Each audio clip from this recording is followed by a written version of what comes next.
سلام شنوندگان عزیز. به بخش فارسی پادکست آچق میکروفون خوش اومدین.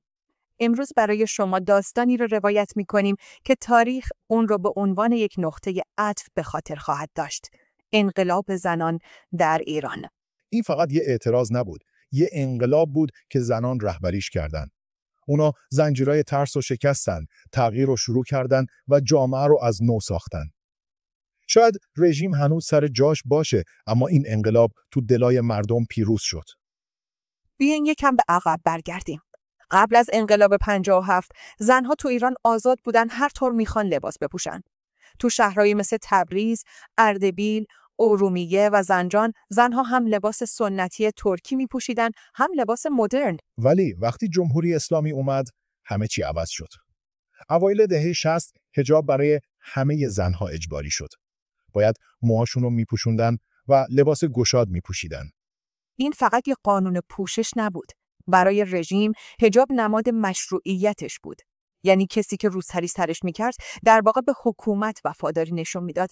واسه همین مقاومت در برابر حجاب یعنی مقاومت در برابر کل رژیم. تا اینکه سال 2022 با مرگ مهسا امینی زنها به خیابون اومدن. این فقط یه اعتراض نبود، بلکه انفجار خشم سالها سرکوب بود. زنها پایه اصلی مشروعیت رژیمو به چالش کشیدن. و ترس شکست. از تبریز تا اردبیل، از ارومیه تا زنجان، از همدان تا قزوین، از میانه تا تهران، زنها تعریف آزادی رو تو ایران عوض کردند. این فقط انقلاب زنهای ترک جنوب آذربایجان نبود. همه زنهای ایران توش نقش داشتن. دانش آموزا، معلما، کارگرا، مادرها همه سهم خودشونو گذاشتن. بذار از آیلار حقی بگیم. 23 سالش بود. تو دانشگاه آزاد تبریز پزشکی میخوند. یه دختر جوون که میخواست به مردم کمک کنه.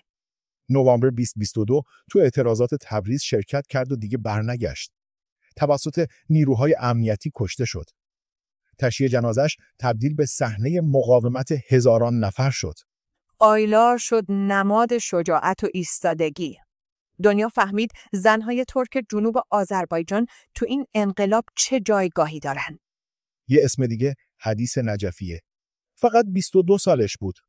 خانواده‌اش اهل میانه بودن. خودش تو کرج زندگی میکرد. سپتامبر 2022 موهاشو بست و به سمت اعتراض رفت. اون تصویری که همه دنیا دیدنش همینه. چند ساعت بعد با گلوله کشته شد. حدیث یه دختر عادی بود، عاشق موسیقی و رقص. ولی همون روز با شجاعتش الهام بخش میلیون‌ها نفر شد. اسمش تبدیل به یکی از قوی‌ترین نمادهای انقلاب زنان شد و حالا اسرا پناهی. فقط 15 سالش بود. دانش آموز دبیرستان شاهد دخترانه اردبیل بود. اکتبر 2022 وقتی مجبورشون کردن سرود تبلیغاتی بخونن، مخالفت کردن. مامورای لباس شخصی ریختن تو مدرسه. اسرا رو به شدت زدن و تو بیمارستان جون داد. رژیم خواست پنهان کنه، ولی دوستاش حقیقت رو گفتن. مرگ اسرا نشون داد حتی دخترای جوون ترکم چقدر شجاعانه جلوی این رژیم ایستادن. آیلار، حدیث، اسرا. این سه اسم قلب انقلاب زنان رو نمایندگی میکنن. آزادی داده نمیشه، گرفته میشه. وقتی زنها سکوت رو رد میکنن، جامعه تغییر میکنه. حتی اگر رژیم بخواد زور بگه، دیگه زنجیر ترس پاره شده. واسه همین انقلاب زنان همین الان پیروز شده. تو رویاهای مردم امید دخترها و ایستادگی زنها زنده است. امروز از آیلار حقی، حدیث نجفی و اسرا پناهی یاد کردیم. و در کنار اونها همه زنهای ترک و غیر ترک جنوب آذربایجان و ایران رو که تو این انقلاب سهم داشتن گراوی داشتیم. اینجا بخش فارسی پادکست آچیک میکروفون بود. یادتون باشه زنده نگه داشتن اسمهاشون مقاومته و مقاومت یعنی پیروزی.